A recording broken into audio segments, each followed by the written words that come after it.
This is the Mark Dolan Way. Top tips for mind, body and soul, some great life hacks, and my favourite products of the week. This show is available on all podcast platforms, or you can watch it. Just subscribe to the Mark Dolan Way on YouTube and join the Facebook group. Enjoy.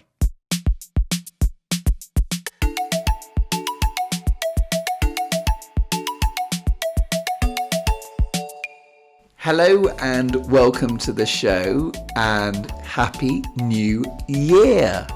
Very excited about 2024. May I wish you every happiness, every health, every success. And let me say that people talk about New Year's resolutions and they debate whether they work, and most people would argue they don't work and you've given them up by about the 11th of January. I think there is a day of the year where everyone on average gives up their New Year's resolutions. And therefore it is very discredited, the whole idea of starting the year with a whole bunch of aspirations. It's a cliche, it's considered unsustainable. I don't know anyone that really believes in New Year's resolutions. People do them, but no one really believes in them, no one gets behind them. Very defeatist. Let me tell you, I completely believe in them. I massively believe in New Year's resolutions. I think they're brilliant. And here's the thing. If they don't work and you don't do them, it doesn't matter. Now, how can that be? How can it be that if you have a New Year's resolution and you break it, that you've failed or that it hasn't worked? Well, let me tell you. Because change is often incremental. I mean, my favorite form of change is the instant one. We've had a previous podcast where I talked about if you want to be an on-time person, click your fingers, bang, you make a decision. You are now an on-time person, right? If you're someone that's late all the time, in one moment, you can be a not late person just by deciding not to be late and being 15 minutes early for everything. You can do it, right? You can't go to the moon. You can't cure cancer, even if you really try. But you can be early as a late person. It's allowed and it's possible. And if I offered you £1 million, you would be early. So therefore that proves you can do it. It's the £1 million test. Anything someone says they can't do or aren't able to do, if you offered them £1 million, would they then do it? And if the answer is yes, then they can do it anyway. It's the £1 million test. So the resolutions work even if you stop them. And the reason why is because, like I say, although I prefer the instant change, incremental change is really valuable as well. So what that means is, I used to be a nail biter and I would go through phases of not biting my nails, and then I'd fall off the wagon and I'd be biting my nails again. But I think those multiple attempts to stop biting my nails ultimately led to the moment where I did stop biting my nails, and it's been probably best part of 2 years now. Actually, those failed attempts were the journey towards me stopping biting my nails. So that's why I really believe in New Year's resolutions, because I think it's a chance for you to sort of kickstart change, right? Even if it's not sustained, it's better that you try to do these things and fail than not try at all. It's a gift, okay? Today is New Year's Day, and it is a gift that you've been given, and it's a gift that I've been given, and anyone with a calendar has received this gift. It's the first day of the first month of the year. So this is your opportunity to wipe the slate clean. Now, don't get me wrong, every day is New Year's Day, and you can start afresh on a random Tuesday in August. Of course you can. But sometimes it's nice to leverage an occasion. I mean, sometimes people will provoke change or decide to embark on change after something happens, such as a major family bereavement or a setback or something. You get people with substance abuse problems. Things get so bad, they're like, right, that's it. I've reached the point of no return.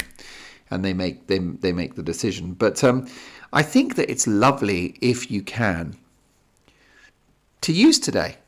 Okay, so I want you to be optimistic about your ability to change and your ability to have a great year.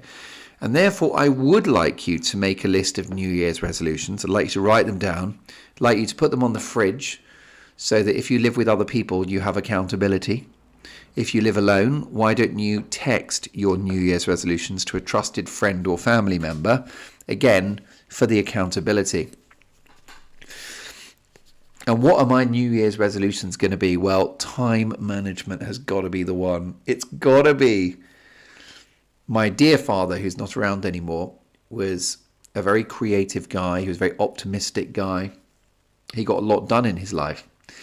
His timekeeping was pretty disastrous, and the reason why is because he thought he could do everything in a day. He was very optimistic. So my New Year's resolution is to be rather somewhat more pessimistic about time, and to look at the watch and go, well, look, there's no way I'll be in Covent Garden by 7. That's just unrealistic. That's it. But so I think time management is going to be a big one for me this year. So I'll put that on the list. Learn German is another one, because I've got people in my life who speak German and I would like to speak it better than I do.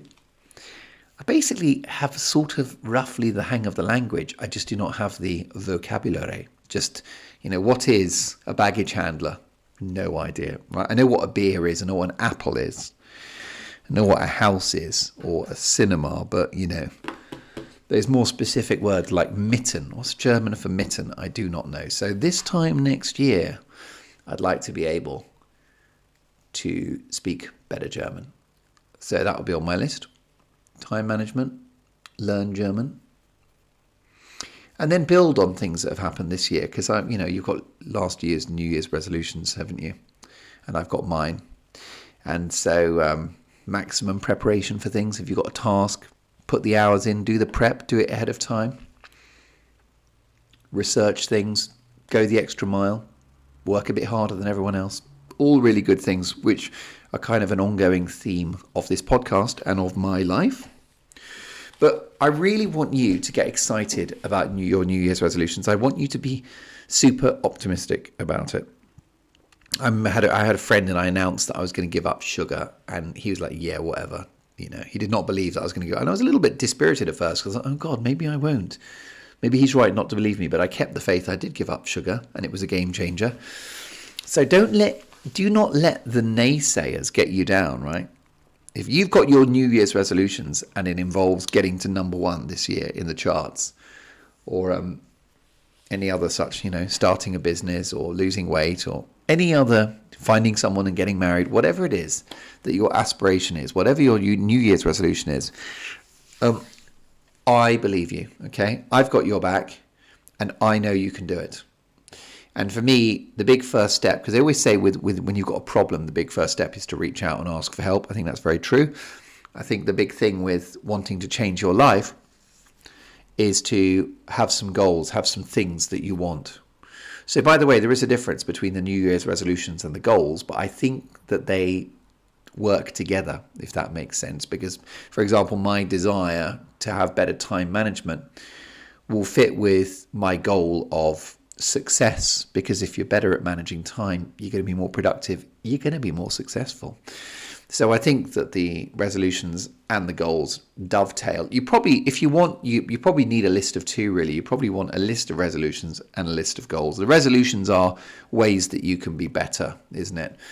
I've got a simple one. A relative of mine has lost their partner, so I will speak to them every day this year. That's my plan.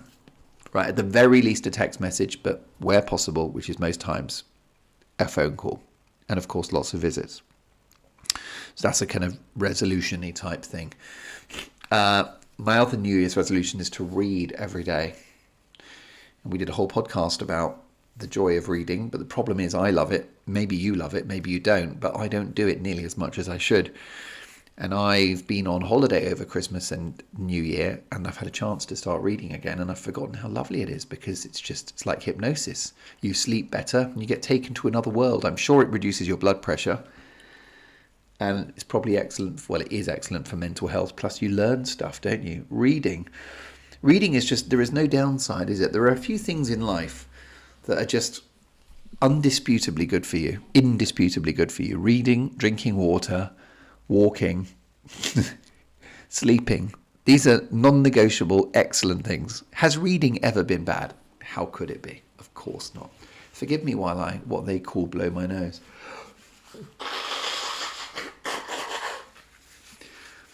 So I'm actually away at the moment. Well, I'm not. If you're listening to this, I'm back. but it's recorded in advance so that you've got this today. So it's not even bloody New Year's Day. When I said to you Happy New Year, I was being outrageously fake because it's not New Year's Day yet. We're in December. But I wanted to make sure that this landed in your inbox on New Year's Day. And everything I'm saying to you is what I would say on the 1st.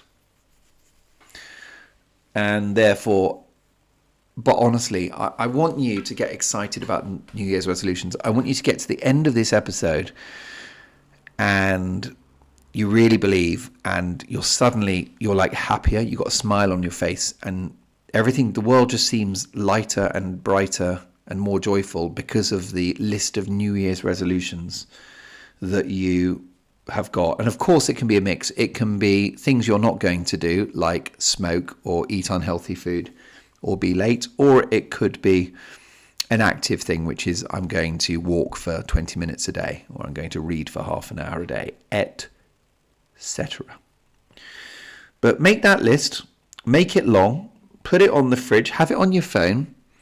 And here's the other huge theme of this show, which is if you fall off the wagon and if you fail, then you forgive yourself and you go again the next day. But yeah, January the 1st, I really want you to leverage this day, okay? I really want you to leverage it and understand what a wonderful opportunity the birth of a new year is. It's time for the Elton John anecdote of the day. And he is somebody that made a lot of resolutions and failed and broken promises and all that. He kept trying to sort out his life and not drink alcohol and take drugs and all the stuff that he did, which is now well reported. But there were several major attempts at sobriety over the years. Various moments in his life when he was like, that's it, I don't drink, I don't take drugs. And it would last for a while, and then he would fall mightily off the wagon. And then finally, I think it was 1990, early 1990, he checked himself into rehab, and that was it, and he never looked back. But like I said to you earlier, I think that his attempts to achieve sobriety, which then failed, all of that were little steps in the right direction. And it's great that he was trying. And so that's all I will ask of you this year and today on New Year's Day is to try. To write down the things that you want to start doing, the things that you don't want to start doing, and then, broadly speaking, your goals as well. So you got that? Things I'm going to take up, things I'm going to stop doing, and goals. That's it. It's a 3-way list. So that's your homework today, is that list, if you don't mind. I would love it. But Happy New Year. Congratulations. Go for it. Are you excited? Tell me if you're excited. I want you to be excited. I know you're excited. Do it and ignore the naysayers. Okay? This is your year. I've decided this is your year. I don't care how old you are. I don't care what your current situation is. You can work your way out of it. I know it. Will it, and it will be so. Can I tell you that I am Olympically unwell? I am spectacularly unwell. I'm not. That's an insult to someone that's genuinely unwell. Sorry. But I have got what they call the influenza. I haven't tested myself for this glorious illness that we've spent 3 years focusing on. This majestic disease that captured the world, which, don't get me wrong, was nasty. But I believe that the efforts with which to tackle it have been far more damaging. And I think the world lost its mind. Anyway, I don't care if I've got that or the flu, because most fortunately now in 2024, the difference is minimal. Flu, by the way, was never an easy disease either, and sadly claims many lives. But I don't test. I'm not testing or anything. I have a seasonal respiratory thing. So what have I got? I won't bore you. I won't go into too much detail, because something that's very important to remember is that nobody really cares that much about other people. It's, you know, we are selfish human beings. We have to be. It's a survival instinct. We care about family members and maybe very close friends because they're in the tribe and it's good for our DNA for them to prevail. But as a general rule, you shouldn't go on about your situation. So I'll keep it brief about but I just want to tell you that I'm not feeling well, and therefore apologize for I don't know if this will be a dreadful podcast or not, but remember the golden rule, 3 words: do bad work. An average podcast today is better than a brilliant one tomorrow, because tomorrow never comes. I'm full of, it's a flu-y thing. It's more than a cold. I've got no sympathy for people with colds, okay? You blow your nose, it's fine. But I've got that flu-y thing, which is the achy muscles. My ears are popping like I'm on an airplane. Kind of a scrambled, fuzzy front of the head. Tonsils, not inflamed, but maybe just a touch on the pink side. You're welcome. So I just feel sort of shivery and achy. And that is, I think you'll agree, that's a mild flu, isn't it? That's not a cold. You don't have achy muscles with a cold. So I do feel pretty rubbish, but the show must go on, and that's got to be a big thing for this year for you and for me. 2024, you just crack on with it, right? I've got the flu. I'm bloody doing this podcast. In fact, a relative asked me to move some wood around the place earlier, and I didn't fancy doing it, and I'm not well, but would it kill me to do it? No, it wouldn't. I bloody did it. There's a lot to be said for just saying yes and doing stuff. I can't lie. The reason I think why I'm ill, I've been on holiday, and I let myself get cold. I was skiing, and I'm a massive believer that if you're fully wrapped up, it doesn't matter how bad the conditions are, you'll be okay. But what happened is it was very, very wet. So everything got soaked through, and I was out for maybe 4 or 5 hours. It was cold and it was wet for a sustained period of time. And you sit on these ski lifts. The skiing bit's fine, because when you're skiing, you'll get warm because you're working a lot of muscles. So you heat up. So nobody is cold skiing. But you sit there on the lift, which is very exposed, sometimes for 10, 12, 15 minutes. And somehow I just got a chill. And I was looking up earlier about colds, and is there a relationship between being cold and getting a cold? And yes, I mean, first of all, the clue's in the name, it's called a cold. But also your immune system, when your body is cold, your immune system is compromised. So I think that would explain that. Which is why, if you're correctly dressed, you can be surrounded by other people with colds and flu and not get it. Stands to reason, doesn't it?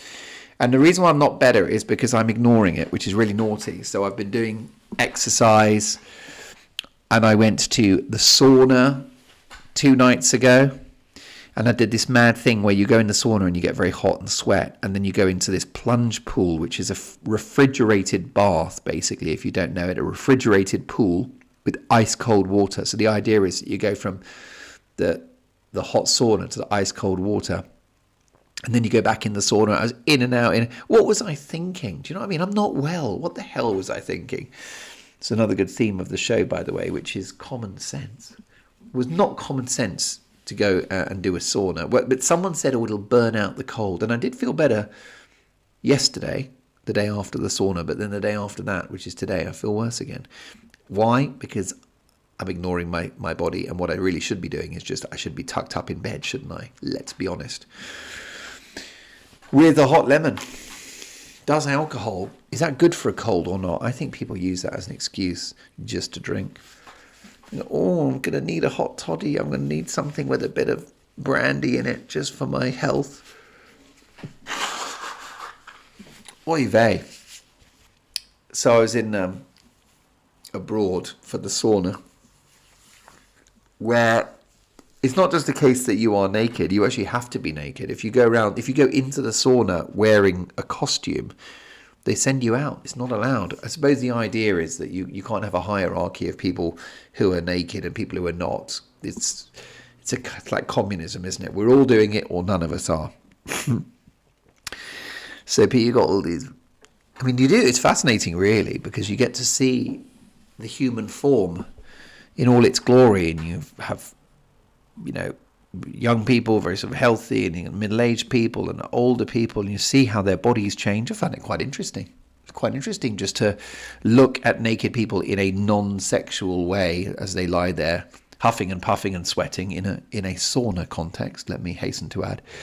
But yes, nude bathing, nude sauna is obligatory in Austria.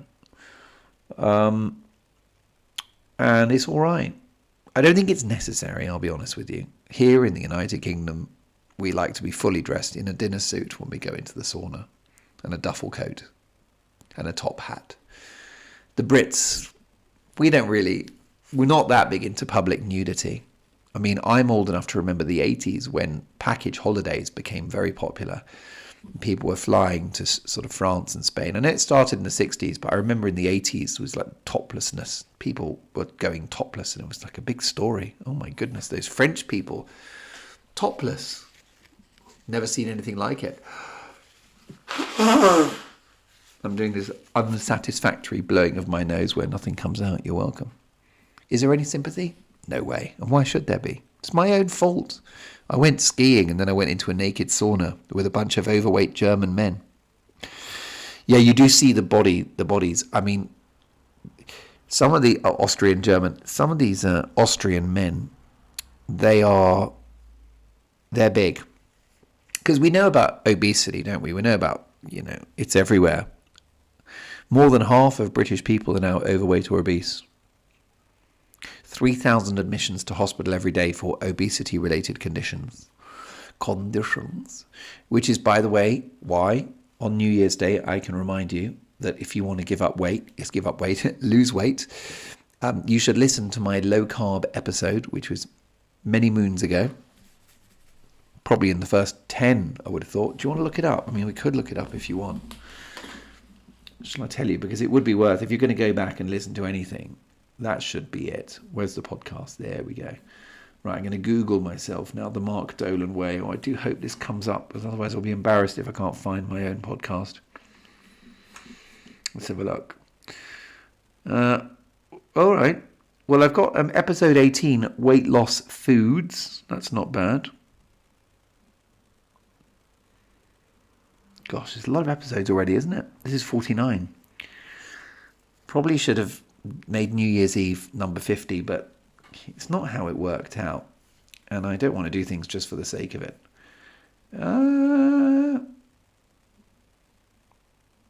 All right, well, look, I'll be honest with you. It says here, lose weight fast, episode 1, first ever episode. So references to weight loss would be episode 1,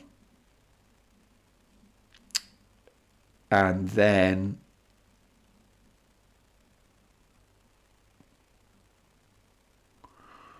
episode 1, and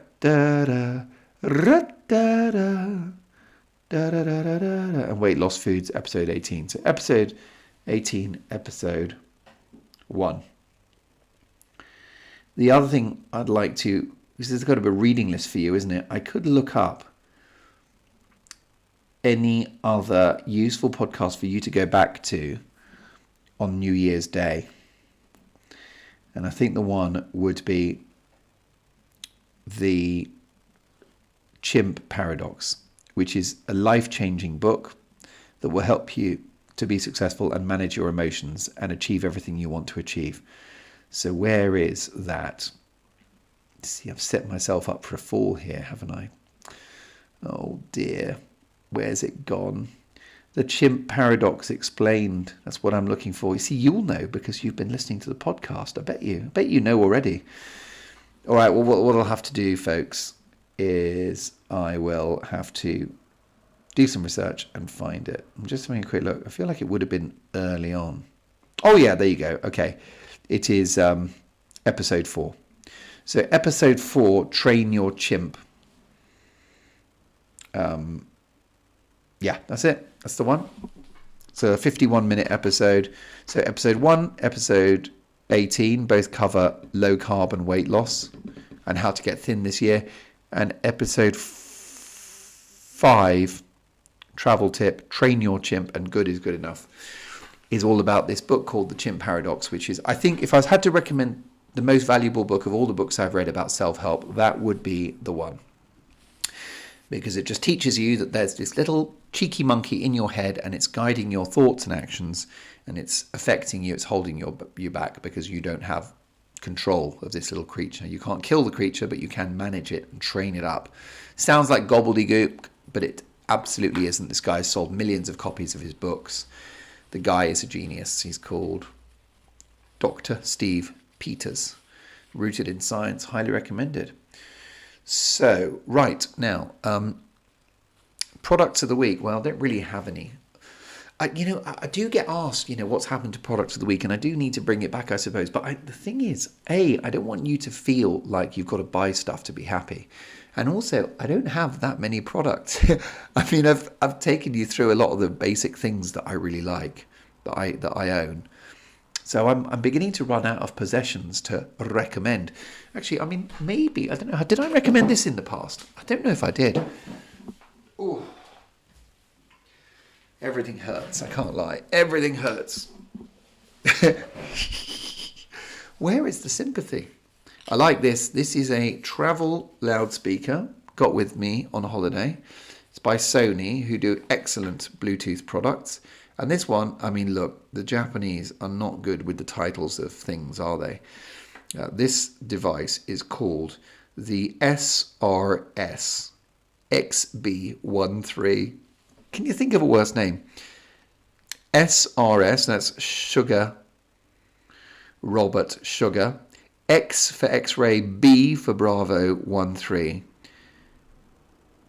SRS XB13. Brilliant travel thing. If you're watching on YouTube, you'll see how sort of dinky it is. Fits in my hand. How tall is it? It's probably 10 centimeters tall, max. And then 7 centimeters wide. It's light. It's got a good bass. I mean, it's amazingly got the sort of subwoofer within it. It's got a strap so you can hang it onto something. It is waterproof, so it can go in the shower. Bluetooth, as I say. Absolutely wonderful device. I really like it. It's got a really good battery life. Something in the region of 20, 25 hours. Should we find out how much battery life it's got? No, this is a good, if I haven't recommended this before, this is a bloody good device. And also, it's a great thing to recommend as a present. XB. If you want to give someone a present, get them one of these. Because, well, I'm abroad at the moment. So I'm looking for prices. It's giving the prices in euros, but it says 35 euros. And let's see how long the battery lasts. Oh, everything's in a foreign language because I'm away. Come on, folks. It's very unhelpful that you don't show me how long the battery life is. So look, in the sale, that seems to be in the sale. You know what I'm going to do? I'm going to write UK, because when you search for a product, put your home country in. John Lewis reckon they're selling it. Oh, has anyone got time for this? Come on, folks. All right. On Amazon, it's down from £55 to $39.85. SRS XB13, compact and portable waterproof wireless Bluetooth speaker with extra bass. Comes in a range of different colours: luminous yellow, blue, orange, black. Don't know why people get hung up on the colour of their devices. 16 hours of battery life. There you go. Well, look, for a small device, I find that very decent. I love it. Swear by it. Anyway, why am I talking about this? Well, I suppose it's product of the week, isn't it? There you go. Even though I said I wasn't going to do product of the week. Another good product, if you've got a blocked nose. I remember once I got a blocked nose. It was so bad I was trying to fly in an airplane and was in quite a lot of pain because I was so congested. And then the pressure of the flight was really bad. And I went and got myself something called Sudafed. Now, I don't know what that would be in your country, pseudoephedrine. But basically, it's a pill and it clears your nasal passage and it unblocks. And it's amazing. And it's worth it if you're having trouble sleeping, because if you can't sleep, you're not going to get better. So that's why I don't do medication, really. I try to really avoid it. But I think medication is justified if it helps you to sleep, because sleep is the healing process. If you're not sleeping, you're not healing. So the Sudafed a while ago opened my airwaves, and then I could sleep, and it was a brilliant thing. Nurofen is a good one, or ibuprofen is a good one when you're traveling. It's very good for these kind of flu symptoms. Do you know the other thing that hurts? My eyeballs actually hurt. I've got painful eyeballs. Achy. I've got achy eyeballs. And I was shocked. I looked in the mirror. I am white as a ghost, as my mother would say.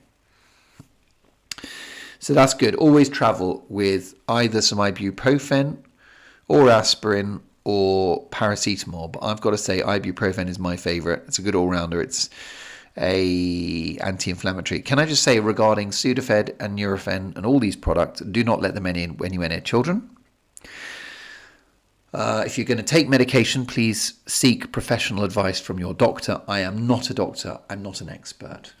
The products I have mentioned are available over the counter. If you're curious or want more information, ask your pharmacist before you buy. And do not exceed the stated dose. There you go. Have I covered myself? I hope so.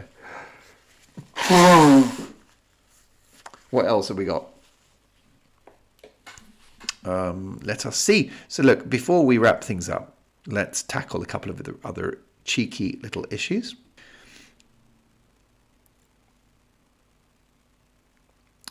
Yeah, something I wanted to talk to you about was the huge value of being competent. Because if you think about the word incompetent, that means that you're not able to do something. So incompetent is, no one wants to be incompetent. And understandably so. It's a damning word, isn't it? Incompetent. It's a bit like impotent, but professionally.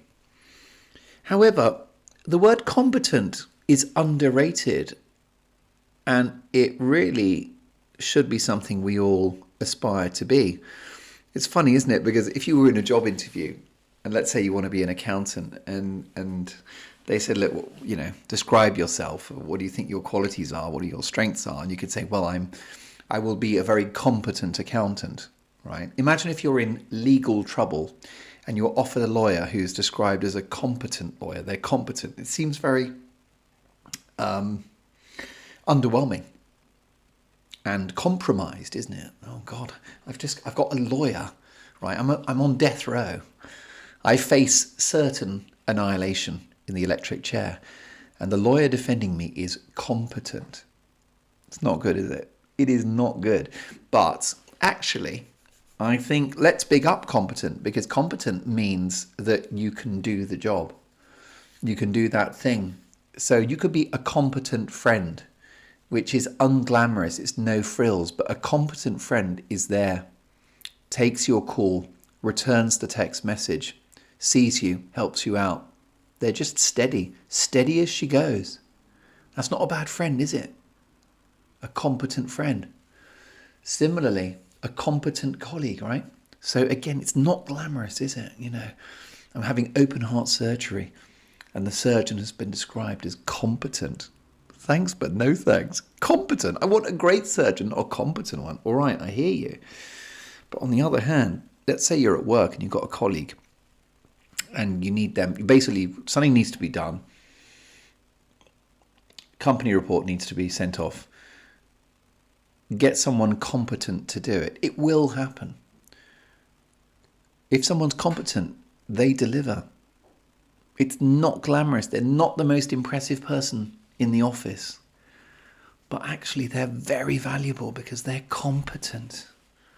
They'll do it. You know what I mean? I've got a friend, when I'm away, I've got a friend that just checks the cat food and looks around and, it's competent. They'll just do that. I know they will, and it won't be glamorous. It will be no frills. Competent. It's underrated. So why don't you try to be more competent? What competent involves is consistency. And it won't make headlines. It's not going to make you a big star. It probably won't make you a millionaire. But I do think that competence will, it is, as I say, it's a great resource for you. And what I like about it is it's easily achieved. It's a bit like earlier when I was saying that you can have instant change. If you're a late person, you can decide from one moment to the next not to be late anymore. Well, you can be competent, can't you? You can be 100% competent in everything you do this year. So you can be a competent partner to your other half. You can be a competent parent. I mean, what is a competent parent, right? The perfect and most amazing parent is really good at doing craft with the kids and baking and building sheds in the garden. And Oh God, the most amazing, perfect parent. Well, I've never been one of those, and I don't know if you are. But a competent parent is not bad. It's not a bad thing for a parent to be competent. What do I mean by that? Well, a competent parent turns up at time at the school gates to pick the kid up. You know what I mean? This is at 4:00. Collect the kids, and mum or dad, they're there at 4:00. They're competent. There's a cake sale. They remember to bring cakes for the cake sale. They give the kid the gym kit because it's sports day, whatever it is, and they fill out the forms for the school trip. They're competent, they have dinner on the table at 6, which is when a child should eat. They get the kids in the bath at 7:30. Right? It's no frills, it's not fancy. It's not award-winning parenting, but it's competent. And that's not bad. It's not a bad thing to be competent. But it's not celebrated. It's not praised in our society. It's not even aspired to. To be competent is not aspired to. But let me tell you that it's a secret superpower. Because people who are confident quietly make their way through life, and they do pretty well. Competent parents raise children who are fed, watered, and grow and are healthy and quite happy and fit and productive. That comes from competent parenting, not amazing sort of celebrity parents with all this glitter and stardust that they bring. These very famous people who publicize the fact that they've got kids and everything. And no, they just kind of quietly grind it out. Maybe your parents were competent. Maybe you've never appreciated their competence, but perhaps now's the time to do just that. Your colleagues at work, competent. Think about your boss. Wouldn't it be nice? I've got a great boss at the moment, right? Got good bosses. But I've worked in the past in places where the management were not competent. They made obviously bad decisions. That was so annoying. I'd take competent all day long. I love it. I mean, everything is competent. You want to be a competent skier, a competent cricketer. No one will ever call themselves competent, but it's actually the thing to be. Well, there you go. Listen, it's been lovely chatting. We are 37 minutes in. Happy New Year to you. I'm really excited about your new year, and I'm excited about my new year. January the 1st is the turning over of a new leaf. It's a massive opportunity. It's a reset. The scoreboard has been zeroed out and it's yours for the taking. Okay, I want you to discard and leave behind all of the stuff from the past that's out of your control, right? Forget about last year. 2023 is gone. I don't care what happened to you. I don't care how many bad decisions you made, how ridiculously silly you were, and all the mistakes you made, all the problems that existed in 23. I know that was really bad. And I know that they will, of course, accompany you. The problems don't go away. They continue into the new year. But I want you to use this January the 1st as a big reset. Set yourself on the path to change, right? So it's not change instantly. It's the path to change. So that in a year's time, when we meet again, you'll look back and you go, you know what? Yeah, it didn't happen overnight, but actually a few things moved the dial for me. Because I had that list that Mark Dolan from the Mark Dolan Way recommended, that list on the 1st of January. I said, your homework, the minute you finish this podcast, I want you to write that list. Remember, it's a list of the things you're going to start doing. It's a list of the things you're going to stop doing. And it's goals. And I do not care how ambitious any of those lists are. I don't care how ambitious. If it's cure cancer or start a business or find someone and get married, that is ambitious, right? That's ambitious. I don't care. I want you to be ambitious because look, if you aim for like curing cancer, well, then maybe, you're going to cure the common cold, which I've got. So it's not as good as curing cancer, but it would be nice for me right now. I'd quite like a cure for the common cold. So do it. Believe it. This is it. Let's go for it. This is your year. I don't forget the negative mentality. Forget about the baggage. Forget about last year. Yes, the problems are still with you. You've still got debt. You're still overweight. You're still in a loveless marriage. You've still got problems with your friends. You're still unemployed. You're still living beyond your means. Whatever it is, you've got huge problems. They don't go away. And I'm not a snake oil salesman. I'm not going to tell you things which are not true. You have your problems. Health issues. You're still ill. You've still got a bad back. You've still got a toothache. You've still got sore knees. You've still got this. You've still got that. You've still got migraines. I hear you. But what I want you to do today is you make that list, and that is the way that you navigate forward. You find it, you're forging a path ahead. And you might as well be ambitious with your New Year's resolutions, because then even if you only go to 10% of what you were aiming for, that's 10% further along than you were last year. So it's going to be great. So I want you to be really abundantly positive. I want you to believe in yourself. I want you to be optimistic. I want you to have a wildly aspirational, optimistic list of things. But don't forget competence all the way as well. So everything you do, whether it's washing up or going to work or in your relationship, go for that Clark Kent superpower of competence, right? Think about Clark Kent and Superman. Remember, Clark Kent is the guy, the real version of Superman is a human being. Superman can fly and he is a hero and he saves the world. Well, Clark Kent is Superman, but he's in a suit and he's got glasses and he works in an office as a journalist in a newspaper called, I think, the Daily Planet. Clark Kent is competent, isn't he? But my God, he's pretty impressive, let's be honest, because he is Superman. So actually, if you're competent, you are a disguised Superman, you are a disguised Superwoman. And competence is a disguised superpower. May I wish you a happy new year. Please do that list for me. I implore you. Follow my instructions and you will succeed. And here's to many more adventures this year. Love having your company for the whole of 2023. I don't know when we started the podcast. Well, shall I do that annoying thing where I then look stuff up, which is really slow, and you've got to wait while I look things up? It's not good, is it? But I do think all the dates are there. Right, 9th of February. So it's almost a year.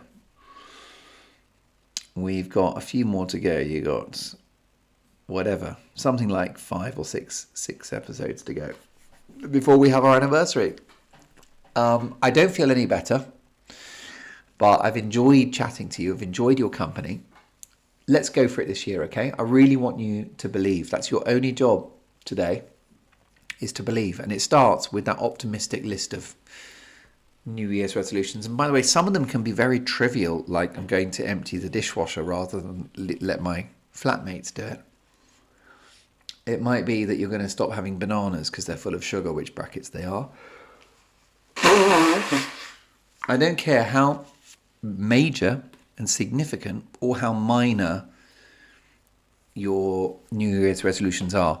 That's the funny thing about change, The big stuff and the small stuff, it's the same, really. It's not, to not be a late person is just as easy to do as to